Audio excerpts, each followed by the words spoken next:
할렐루야. 주님의 은혜가 여러분들 가운데 넘치시기를 축원합니다.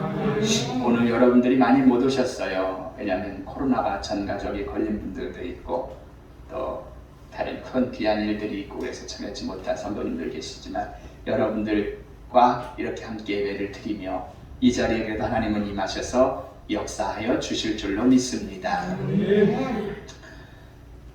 테니스 선수들은요 계속 이거를 휘둘러대잖아요. 또 왼손을 휘둘러대는 사람들도 있겠죠. 그렇지만 대부분이 오른손이 제일 많잖아요. 그러니까 이 사람들은 양팔의 길이를 재면 이렇게 되는 거예요. 테니스 선수들 하도 라켓을 휘두르다 보니까 하루에도 수천 번 수만 번 이상을 휘두르다 보니까 이게 사이즈가 안 맞는 거예요. 서로 똑같이 해야 되는데 몸의 불균형이죠. 여러분 아픈 사람들도 가만히 보면 그 아픔이 뭐냐면은 걸음걸이라든지 자세를 똑바로 하지 않아서 다리 길이가 짧다든지 척추가 틀어졌다든지 그로 인해서 어깨가 한쪽이 나가진다든지 이런 일들로 인해서 교정을 받아야 되고 계속 아픈 이유 중에 하나라고 말을 합니다. 여러분 음식도 또 어떻습니까? 편식이라는 게 있죠. 고기만 디릿다 좋아하거나 뭐만 디릿다 좋아하면은 이게 뭐가 돼요? 편식이 되는 거죠.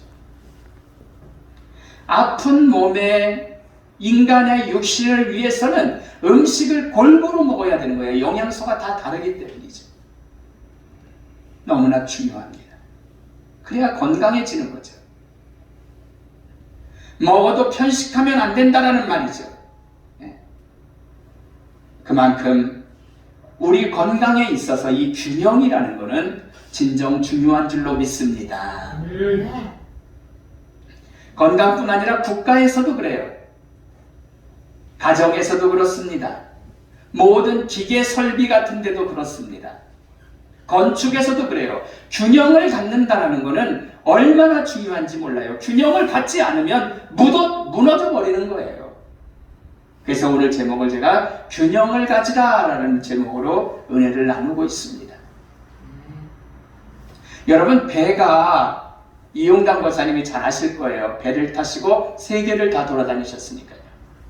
배에는 뭐가 있냐면 저는 솔직히 그냥 이론으로만 아는 거지 보지는 못했지만 배 밑창에는 평형수라는 물을 갖다 집어넣는데요. 배가 이렇게 치우려도 물은 액체니까 균형을 잡아주는 거예요. 움직이면서. 이것이 없으면 쏠릴 경우에 배는 그냥 엎어져 버린다는 거죠. 큰 사고가 나는 거죠. 이 사건이 바로 우리가 잘 아는 2014년에 4월 16일 진도 인근에서 있었던 인천에서 출발한 세월호 사건이죠. 제주도로 아이들이 수학여행을 갔다가 가는 길에서 사고가 나가지고 더 희생자가 많았죠. 476명이 탔는데 그 중에 304명이 죽었다고 합니다. 다른 이유들이 있다고는 하지만 일단 드러난 조사를 가지고는 제가 여러분들에게 말씀드리는 결과죠. 그렇게 발표가 됐으니까요. 짐을 조금이라도 더 실으려고 평형수를 다 빼버린 거죠. 그러니까 죽었죠. 사고가 났죠. 이만큼 균형이라는 것은 중요한 줄로 믿습니다. 삼풍백화점 사건도 그래요. 옥상에다 너무 무리하게 그러한 물건이라든지 물탱크 같은 걸 놓으니까 균형이 안 맞으니까 박살해버린 거죠. 얼마나 많은 사람이 죽었어요.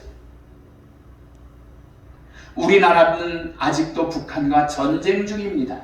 그걸 뭐라 그래요? 휴전이라고 그러죠. 잠깐 쉬고 있는 거예요. 그러기에 북한은 지금도 계속해서 장거리 순항 미사일이라는 것을 쏘면서 이놈의 자식들은 우리를 위협하고 도발을 하고 있어요. 여러분 걔네들이 장거리 순항 미사일을 한 방 팍 쏘면은 이 돈이 얼마냐면요.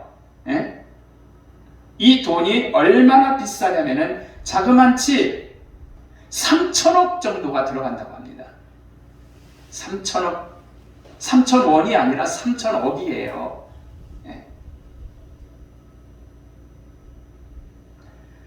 이들은 1950년 한 민족임에도 불구하고 자유민주주의와 공산주의라는 세력이 이 사상이 달라가지고 공산주의의 생각을 가지고 적화 통일을 하려고 우리나라를 쳐들어온 거죠.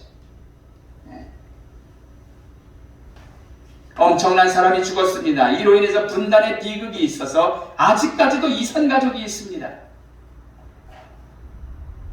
공산주의는 이건 조금이라도 용납될 수 있는 부분이 아니에요. 하나님 앞에서도요. 어떻게 공산주의를 찬동합니까? 그러나 사회복지를 공부하다 보면 성경의 사상과 같은 사회주의라는 게 있어요. 이 사회주의라는 게 있는데 사회주의에서 한쪽으로 치우치면 복지국가가 되는 거고 한쪽으로 치우치면 공산주의가 되어버립니다. 이게 균형이 잘 맞으면 나라가 잘 발전해 갈 수 있다는 그러한 사상이죠. 사상의 균형은 이처럼 중요한 줄로 믿습니다. 여러분 오늘 본문의 말씀을 봅니다. 이삭과 리브가라는 부부가 있었어요. 쌍둥이 아들이 뱃속에서부터 있었습니다. 이것들이 서로 나가겠다고 뱃속에서 쌈박질도 했어요. 태어났습니다. 한 놈은 형이 됐고 한 놈은 동생이 됐지요. 금방 같이 나와서. 하지만 이삭과 리브가는 아버지 엄마는 아들들을 각각 달리 사랑했어요. 아버지는 큰아들을 사랑하고 어머니는 공교롭게도 작은 아들을 사랑했습니다. 창세기 25장을 보면은 아버지 이삭은 육식을 좋아하기 때문에 사냥해오는 그러한 사냥꾼 큰아들을 좋아한 거죠. 에서라는 애를. 어머니는 여성스러우니까 야곱이라는 둘째 아들을 사랑한 거죠. 어느 날 창세기 25장을 보면은 에서가 들에 가서 사냥꾼이니까 사냥을 하고 집에 막 배가 고파서 왔더니 동생이 팥죽을 끓이고 있는 거예요. 얼마나 배가 고파요. 야, 나 팥죽 한 그릇만 줘 그랬더니 그럼 형이 가진 그 장자권, 우리 옛날에 재산은 다 장자에게 물려줬잖아요. 장자권을 나한테 팔아. 그러니까 얘가 아이 그까짓 거 뭐, 알았어. 네가 장자하고 내가 팥죽 한 그릇 먹을게 하고 너무 경솔히 여겨서 끝내버렸습니다. 이 일이 바로 사단의 결정적인 시발이 된 거죠. 아버지 이삭이 고령으로 이제 죽을 날이 가까워지니까 눈이 침침해지니까 하나님 앞에 갈 시간이 되니까 어떻게 합니까? 장자 에서를 불러서 너네가 축복할 테니까 내가 좋아하는 사냥에 와서 고기를 가져와라 요리해서. 이해합니다. 이 말을 엄마가 엿들었어요. 그리고 나서 둘째 아들을 부릅니다. 큰아들이 나간 상태에서 네 아버지가 형을 이렇게 해서 축복하려고 하니까 오늘 본문에 나와 있는 이야기들이죠. 우리 어떻게 할까? 너는 염소새끼 2마리 연한 거로 잘 잡아와라. 작은 놈으로. 그리고 그 털을 가져오면 내가 네 손이라든지 가슴 같은데 털이 있는 것처럼 붙여주겠다. 왜? 얘가 먼저 얘기를 하잖아요. 뭐라고 얘기를 해요? 어머니, 형은 털이 거칠거칠하게 있고 나는 매끈한데요. 그거 걱정하지 마. 내가 알아서 해줄게. 염소를 잡아서 가죽을 입히고 에서의 형의 옷을 또 입히게 합니다. 그러면서 이 어머니는 뭐라고 얘기를 하세요? 모든 그 하나님의 진노와 저주는 내가 대신 받겠다. 네가 하나님을 속이고 아버지를 속이지만 대단한 편애지요. 아버지에게 드디어 가게 합니다. 이 일에 대하여 벌받게 되면 어떡할까라는 야곱의 질문에 아까 조금 전에 말씀을 드렸지만 대신 자기가 모든 저주를 받겠다라는 거죠. 여러분 이삭과 리브가의 균형 없는 사랑으로 인해서 결국 에서와 야곱은 왼수가 된 거예요.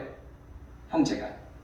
그 길로 집을 나가서 창세기 31장에 보면 20년 만에 고향에 돌아옵니다. 형을 만나러 돌아옵니다. 그것도 돌아오는 과정이 형이 군대 400명을 데리고 죽이러 온다는 소식 때문에 먼저 죽어도 되는 것, 두 번째 죽어야 되는 것, 이런 식으로 라인을 정하죠. 도망갈 수 있게. 얼마나 그 20년이 또한 고생의 기간이었는지 모릅니다. 불행이었죠. 여러분 이 야곱이 도망친 곳은 어디냐면은 형이 죽이려고 드니까 장자권을 뺏었잖아요. 아버지에게 가서 축복을 변장하고 받았잖아요.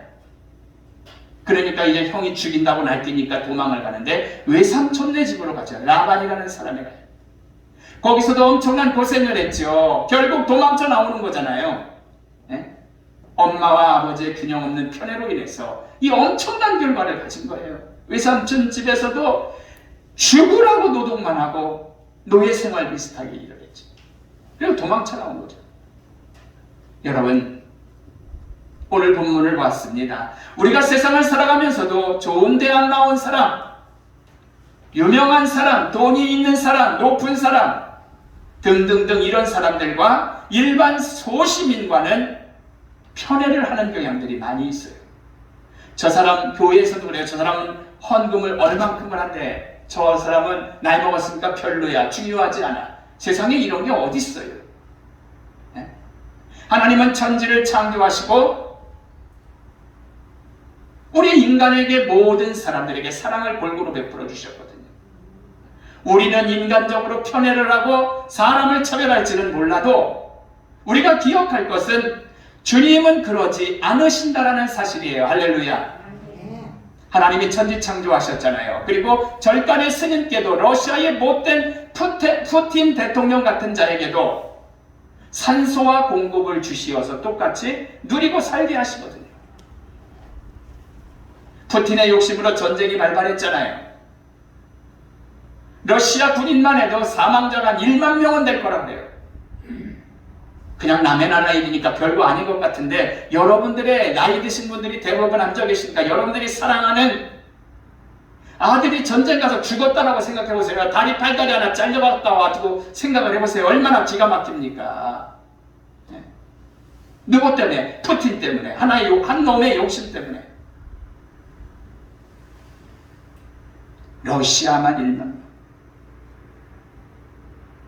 여러분 손실은 아주 이루 말할 수 없습니다. 세계가 지금 물가가 올라서 난리가 아닌 거예요 지금. 그런데 하나님은 이런 자도 똑같이 사랑하셔서 세상의 모든 아름다운 것을 누리게끔 또 하시는 거예요. 밥도 먹게 하시고. 예수님께서도 당신의 제자들을 선택하시면서도 손꼽히는 바른 사람들과 인정받는 사람들만 다 불러서 제자 삼지 않았어요. 죄인도 삼으시고 별볼 일 없는 분들도 삼으시고, 그리고 병을 치유하실 때에도 이방인들이나 사마리아 사람들 가리지 않고 주님은 어떻게 하셨어요? 질병 치료해 주셨단 말이에요. 균형이 있으셨어요. 차별 안 했어요. 한쪽으로 치우치지 않았단 말이에요. 당신은 유대인이었어도. 출애굽을 할 때에도 출애굽을 허락하지 않는 바로를 향해서 애굽에만 재앙을 쏟아 부으셨지만 예수님은 모든 사람이 당신의 자녀이기에 구원받아야 하기에 이 세상 모든 사람들이 구원받도록 십자가에 달려 죽으신 줄로 믿습니다. 우리는 모든 면에서 균형을 가져야 할 줄로 믿습니다. 삶 속에서도 마찬가지예요. 신앙생활도 치우치면 문제가 돼요. 사회에서도 학교에서도 직장에서도 가정에서도 모범이 아니면서 교회만 가면 천사의 무슨 형제나 되는 양 그렇게 날뛰며 일하는 것 같이 신앙생활하는 것도 그거 균형 안 맞는 거예요. 세상에서 대판하면서 가정에서 대판 5분 전으로 살면서 어떻게 그렇게 삽니까? 이런 경우로 인해서 절대 전도가 되지 않는 거예요. 그러기에 기독교인 수가 줄어들고 오늘날 욕을 먹는 거예요.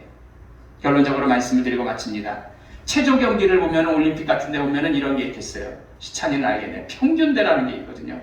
나무떼기를요, 요만큼 넓을까? 그 나무떼기를 여기서부터 요 정도까지를 쫙 나무떼기 하나 1m 조금 넘게 올려놓은 거예요.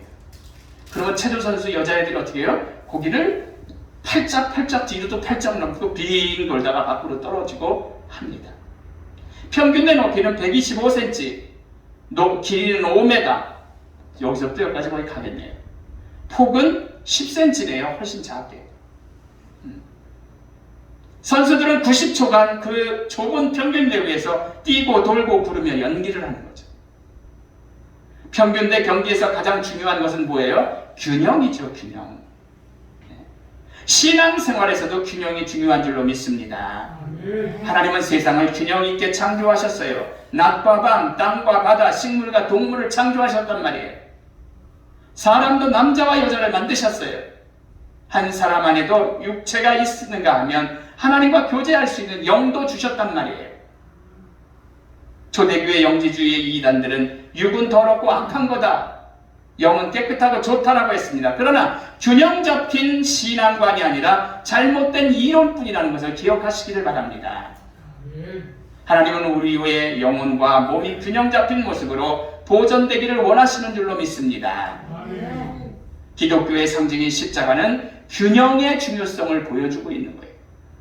하나님과의 관계도 중요하지만 인간과의 관계도 중요하다는 거죠. 하나님도 사랑하고 이웃도 사랑해야 되는 거예요. 참된 신앙인은 교회 안에서도 세상에서도 신실합니다. 하나님께 높은 점수를 받으려면 균형 잡힌 신앙생활을 하는 여러분들이 되시기를 주의 이름으로 부탁을 드립니다. 기도하겠습니다.